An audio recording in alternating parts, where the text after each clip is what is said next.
What do firefighting, home renovation, and Jesus have in common? I don't know, but this guy next to me might. But let's say that you're a teacher or an accountant, a business executive, or maybe you're just starting out with your first minimum wage job. If you're drawing a paycheck, you're probably interacting with people. So how can we learn to put our faith to work at work? Let's chat about it.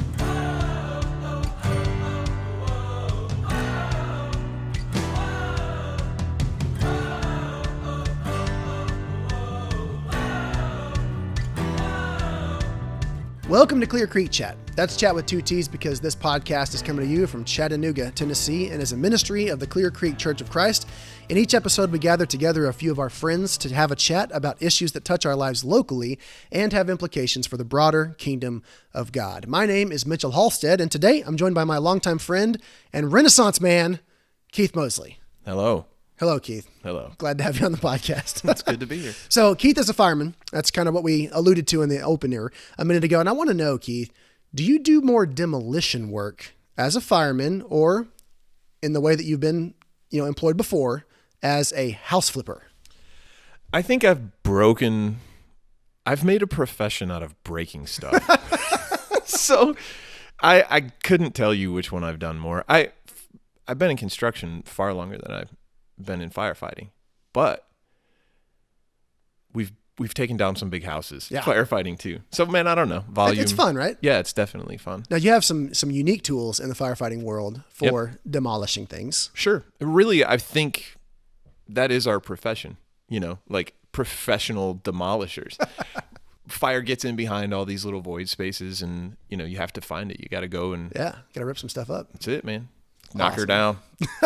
I knew you would appreciate, being asked about how much you enjoy destroying stuff. It's very Tim Allen-y. From Home Improvement? Yeah. Nice pull there. Thanks. All right. Well, if you are one of our tens of listeners who's been following the podcast for the last few months, you may remember an episode in which our children's minister, Laura Harbin, interviewed Jim and Rhonda Mosley to get their perspective. That's right. To get their perspective on raising children who will raise their children to follow the Lord. Keith, those were your parents, man. Yeah. Did you watch that episode? Nope. I try not to watch anything that they're a part of. I don't like to watch them cook or walk even now. Or interact with your children as grandparents? Yeah, we drop the kids off and leave. You try to limit exposure as much as possible. Even when we're at church together, we try to sit in separate sections so that I can just... I'm kidding. They're great. They are wonderful people. Yeah. And although you don't know, they did have good things to say about you.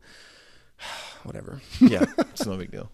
Well, because we've already had a teaser of how Jim and Rhonda's influence has helped to shape Keith in our previous episode, it seemed like it'd be fun if we could move down the line a little and see how you have become a disciple maker in your own right, and specifically how you have found ways to put your faith to work, not just within your own family, but with the people that you have daily contact with in the wider world. So I wanted to ask you kind of this question to start off, because I think it helps us with some perspective here. When I initially came to you with the idea of being part of this interview, talking about faith at work, you were initially a little hesitant, but for a specific reason. So can you help share a little bit of information about why you were hesitant? Because I think your attitude towards this whole thing is valuable to those that might hear this. Sure. Like outside of this being my nightmare, having an eternal record of what I thought at 41. Oh, it's going in the vault, man. It's the most horrifying thing ever. I really don't like the idea of my ideas being more prominent than someone else's ideas, or even more importantly, I don't like the idea that maybe what I might say might be misconstrued for gospel. I don't ever want the world to be the gospel according to Keith, right? I would never have my own book. There would not be a gospel of Keith. Just the idea that I'm so flawed. You've known me long enough. I am well aware. I don't want there to be a misconception that somehow I have value. And I know that sounds weird probably to a lot of people, but I really don't I just don't like it. Well, that's exactly why I wanted you to be on the podcast, because I knew that you do bring a sense of humility that I think is valuable, even in the midst of a conversation about how can we help other people do a better job of making disciples? And I remember one thing you said, and this may be a slight paraphrase, but you were like, all right, man, if you really think it would be helpful to someone, I'll consider it. Sure. Yeah. And so I appreciate that. Sorry about kicking the table. It's okay. Josh has asked me to do a few things too, and since he's signed on, and my response always is, you think it'll help somebody know Jesus better. If it has that value, then the answer is yes. But if it's about like just being in front of people, yeah, I'm out. That's not your thing. No. Yeah, that's those of us that crave attention more. Yes. That want to do those. Yeah, I probably wouldn't have my own podcast. Probably not. This is not my podcast, for the record. Yeah, sure it is. Host most of them. You didn't design this at all. I had nothing to do with it. All right, Keith. Well, I want to know a little bit of biographical information. So can you tell us how and when you initially came to faith, and maybe more importantly, when did you take ownership of it? Because I know that in your case, those two things didn't necessarily happen at the same time. Sure. Yeah. I was 12 or 13 when I was baptized. We always went to church. My folks always took Phil and me to church. And really I had a good high school faith. I think, you have a whole lot of experience with high school faith. Sure. Right? Where kids understand that their parents have faith and it makes sense for them to have faith. And it just fits into the culture of their house. And so that was easy for me. When I went off on my own and did my own thing for, in the early 20s and in the later teens. And it wasn't until I met Natalie, and she kind of had a different perspective than I had on things. She was still jaded. It would be weird for me not to have like a jaded wife. That just wouldn't work, right? Yeah. She's so sweet and so kind, but, her perspective was that no matter what, I'm going to worship anyway. And just being around her and her influence in that kind of changed the way I thought about I'm going to worship anyway, despite the fact that I'm ruined, despite the fact that I don't care about, any of this, despite the fact that I've had loss or that I have pain or whatever. I'm going to worship anyway. And so when she and I began dating, there was certainly a part of that kind of changed the way I thought about things. And then when we began to think about getting married, she asked me to come and speak with her parents about what that was going to look like. And her father, Bruce, kind of had talked to me about, who are you? And Natalie's told me some things about you. His conversation to me was, we've been praying for a long time that Natalie's husband would help her, would lead her into the ways that would get her to heaven. And so that was a really brave, I think about my daughters, that was a brave thing for him to say to someone that his daughter loved. Yeah. And that was really the point where I thought, other people here are invested in the choices that I'm making. Obviously, there was this idea that had started to kind of regrow in my life that I'm going to worship anyway and all that. But then there was the idea of like, carry the responsibility of the name of Christ with you. Carry the responsibility of discipling your wife. That thought, disciple your wife, lead your wife in the ways that Christ would lead. That was a very changing thought for me. May have saved my life, really. Wow. Yeah. So I think that was probably it, somewhere around 24, 25. Yeah. So basically, what is a huge milestone for anybody, falling in love and moving towards marriage, was also an enormous spiritual milestone for you, just in kind of re-gearing the way you think about yourself, your faith, your presentation of faith. Yeah. Just kind of all happened together. Absolutely. Bruce called me he didn't know he did, but Bruce called me to be a disciple to his daughter in that moment. He said, you can marry her, or whatever you guys are going to do, but the expectation here is that you will disciple her.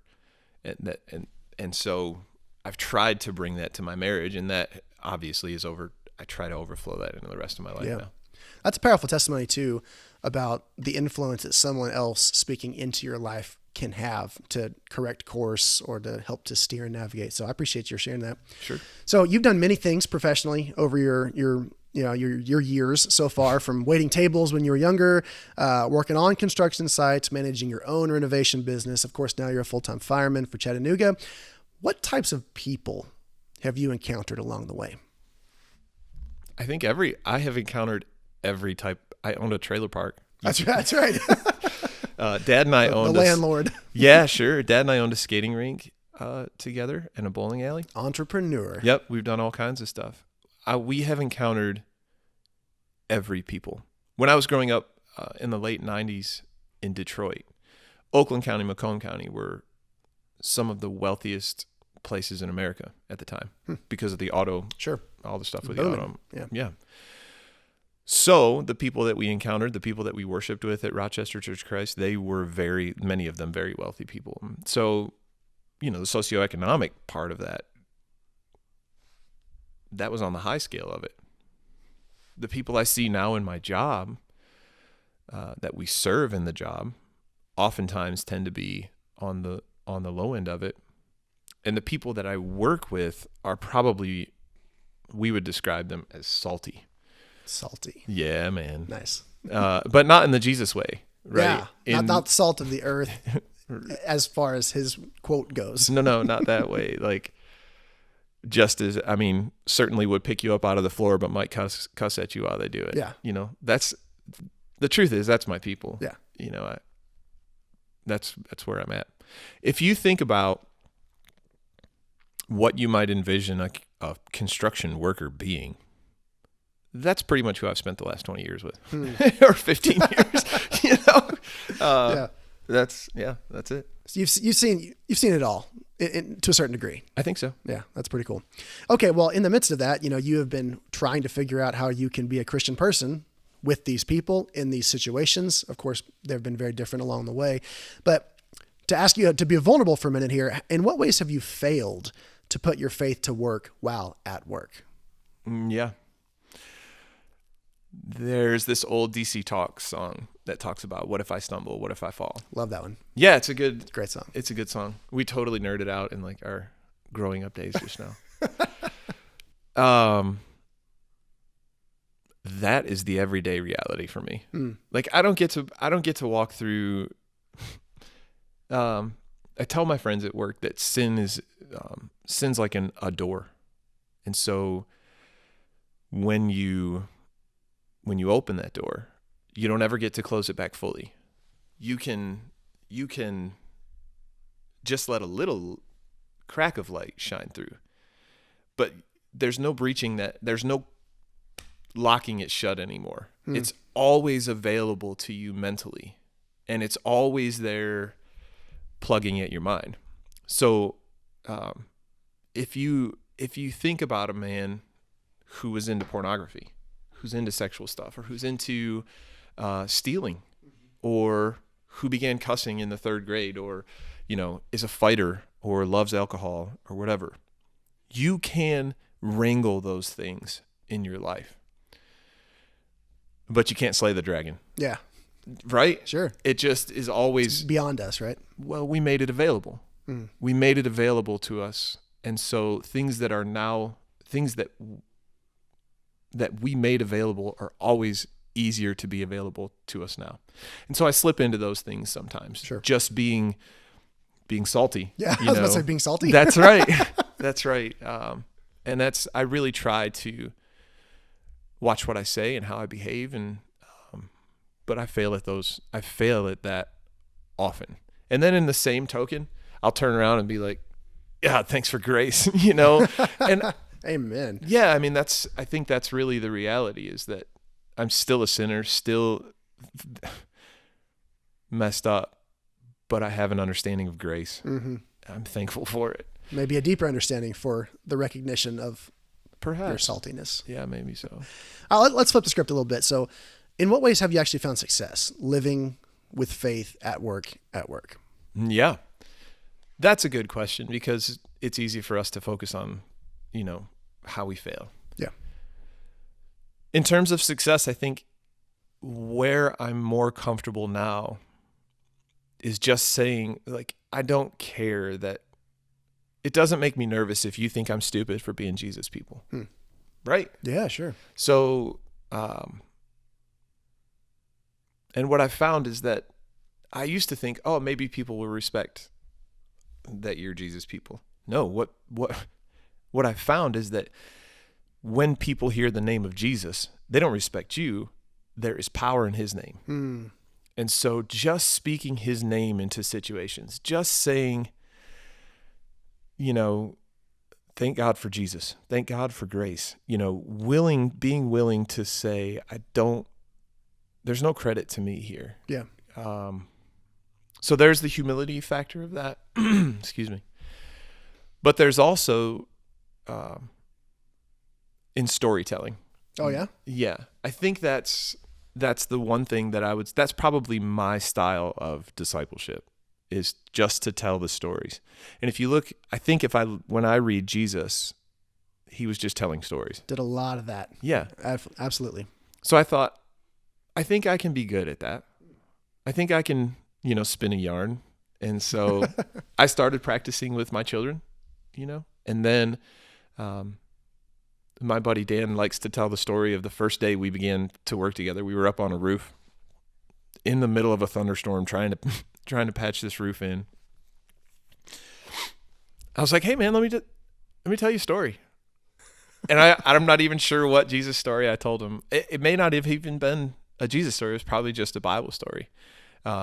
But I like to tell my friends now that, especially my carpenter friends and firefighter friends and that sort of thing, like that I think it's so strange, right? That Jesus was this carpenter guy, rock cutter, whatever he was back in. A laborer of some kind. Yeah, he was craftsman. He was a Calluses guy. I would think so, yeah. So him and his buddies are hanging around, or these are people that obviously knew who he was. And he goes around, like, it would be me, like, coming to you as we're working on your deck and being like, hey, I know we got stuff to do, but, like, by the way, I'm God. Can you imagine? The thing is, they accepted it. Along the way, they figured out that it was true. And so I like to tell that story to my guys. Imagine if I came along and was like, hey, I know we've been hammering together, but I'm God too. Like, I could have just blinked this done. Yeah. Hey, how you just got those fish? Well, I'm going to teach you how to fish for people. Sure. Sure. Fish for people. And in his case, he was like, also for fishes. Yeah. Also, if you put your net on the other side, you're going to catch a whole lot more fish, because I'm going to miraculously do that. No, that's fantastic, man. I love the storytelling idea, and that you literally mean telling the stories of the Bible, but I also know you mean telling the stories of your life. Sure. And people that you know. That's pretty awesome. So what obstacles do you feel like you've had to overcome as you've grown to be more intentional about living openly as a person of faith in these places? Yeah, I think that is the other question about sin in your life being, they're of the same, that this question is of the same ilk. Yeah. I struggle all the time to match my love for Jesus with my life for Jesus. That's the deal, is that sure. For me, I can speak to you and I can tell you why I know I'm saved and why his grace is sufficient for me and all those things. And in the same token, if you do something stupid on a fire ground, I may cuss you right then and there, because the situation in my mind calls for it. And so those two things don't match. Yeah. They don't match. And so I'm always trying to get past the default aggressive mindset. Yeah, I've heard you say that about yourself. and yet I love that too, yeah. Right? So we're always this collection of types of people. We all have history. We all have this thing, and being Jesus people means that he goes into every aspect of those things. And there's some things that we hold on to, that we want to hold on to, that gentleness doesn't make sense in sometimes, right? Sure. At least in your mind. Yeah. Gentleness doesn't make sense here, but there's ways that we can approach it. And that's the biggest obstacle for me, is that, I just don't my Jesus mind doesn't match my Jesus life sometimes. Yeah, he's chipping away at you, but yeah. You're not the finished product yet. Never will be. Never will be. Absolutely. All right. So you referenced our preacher, Josh, a few minutes ago, but he recently spoke on a Sunday morning service about how our church's leaders have kind of refined our mission statement so that it now simply reads, to reach the next person for Jesus. So what is it that motivates you to do this in your personal and or professional life? Why reach the next person? Well, I love that you brought up mission statements, because I'm totally into like corporate stuff.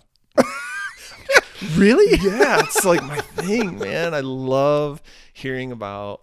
I'm just kidding. I know. It's the worst for me. I hate stuff like that. I know. Right? But as mission statements go, this is as simple Right. as it gets. Yeah. To reach the next person is fair. To reach the next person for Jesus is fair.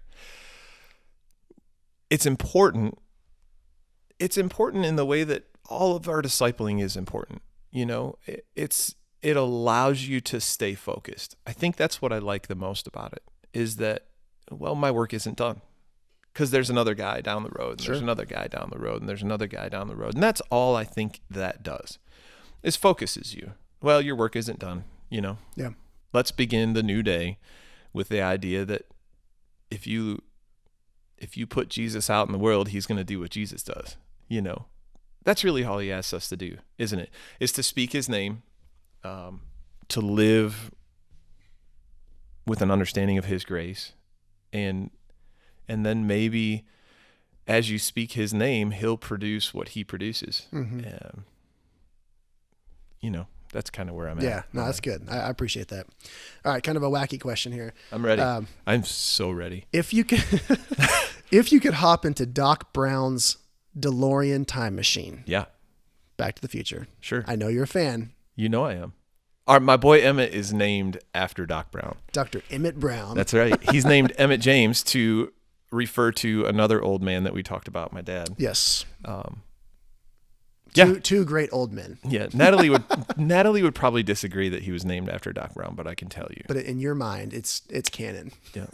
And I'm hopeful, really, that EJ may produce a time machine. He's a smart kid, man. He just might. All right, so you jump in the time machine Yep. and you travel back to visit 20-year-old Keith. Yep. What do you say to 20-year-old Keith? Stop it. Really, I mean, for lack of going into that any further, not to delve into what that time in my life was. Yeah.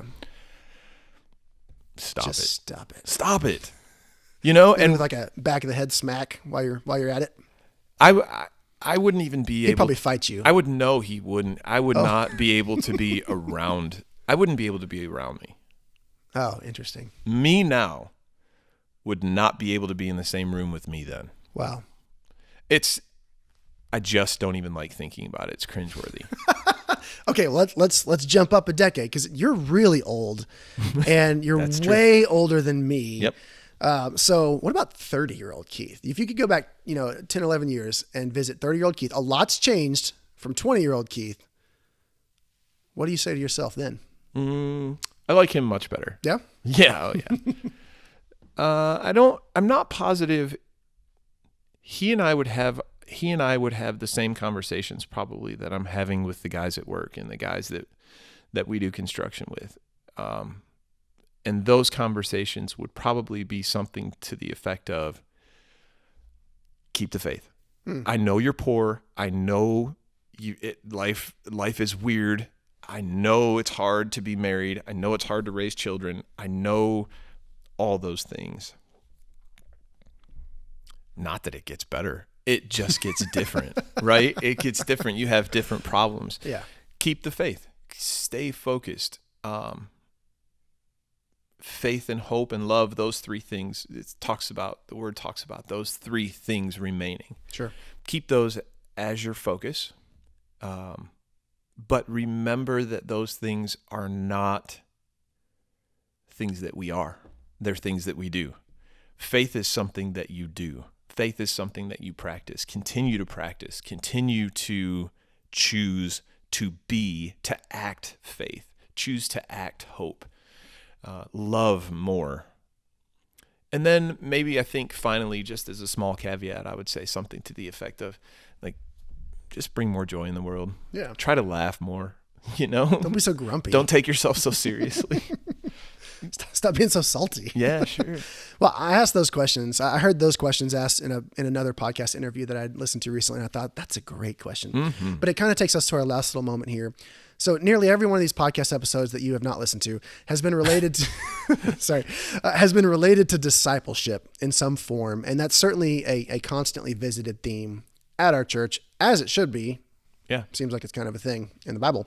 But I feel like there's probably a lot of people who either feel like disciple making is somebody else's job, and literally job in some cases, or at least they're not equipped to do it themselves.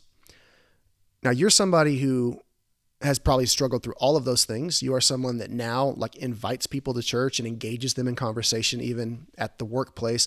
So what would you say to encourage that person that's like, it's not my job, or I am not able to do this? Well, first of all, I hate this question too. I hate it because it's almost one of those questions that says, how are you good at this? Right? And this whole conversation has been about, I'm not good at this. I have no idea how to answer that question other than to say, when you are Jesus people, when you understand the gravity of your sinfulness, when you remember being lonely, and when you remember being broken, and when you remember your condemnedness, how much you're sentenced to death. I remember my sin enough. Because I get to revisit it every day. I remember it. It's because of that, what happens in my life is a gratefulness, a thankfulness for the gravity that I was carrying with me that has been lifted off me. I realize what I've done. Yeah. Right? And I realize what he did, what they did, whatever, to fix that. And it's like, why wouldn't I tell you about that? Yeah. Right? If that's like the greatest thing you've ever experienced, why would you not share? Sure. But it does come with starting from a point of just recognizing your state as a fallen, sinful person that continues to do those things, as you've, very clearly described. Like, every one of us is in the same boat, even if we don't admit it, right? Which we should. Yeah. That we continually, the door's cracked open, and we continually want to go back and peek, or throw it wide open and climb through sometimes. But I like that that's kind of where you went with this. That I think you would agree. You don't necessarily have any magical words to say. Just approach this with humility. This idea of reaching people for Christ, and let him work through you. The name of Jesus carries power. It carries power. The name of Keith is silly. I don't have any clout. I think that's the final word for me, is that who am I? I say Jesus. What is the answer? Hey, somebody comes to me at work, right? And they say, I don't feel good about who I am. First of all, I'm probably not going to hug you. Right? So I don't have anything to offer you other than to be like, yeah, man, I'm kind of in that same boat. I don't really feel all that great about being me today. Yeah. But there's answers out there, and they all start with serving other people. Why does it start there? Because that's what Jesus did. Yeah. Because he loved us. Yeah. So I think Jesus is the answer to all that stuff. And what does Paul say? His power is made perfect through our ability, skills, clout. Who's Paul? He says his power is made perfect through our weakness. And like Paul was able to, even though Paul had a lot of credentials, he was able to say all of it's rubbish. The only thing that really matters is what he's done in me. He calls us jars of clay, easily shattered, easily broken, but we hold within us this treasure that is immensely valuable. Yeah. It's good stuff, man. Yeah, man. Good stuff. All right. Well, that's all the time we got for today's chat. Keith, thanks for being on this podcast that you didn't want to be on. Sure. I really appreciate it. Thanks for inviting me to this really great outing. It's been wonderful. I really do thank you for helping to provide a picture of how each of us can and should be putting our faith to work while at work. To all the rest of you guys out there, remember, if you're a disciple, you have been called to spread the good news of Jesus Christ to your neighbors throughout your city and to the very ends of the earth. Grace and peace.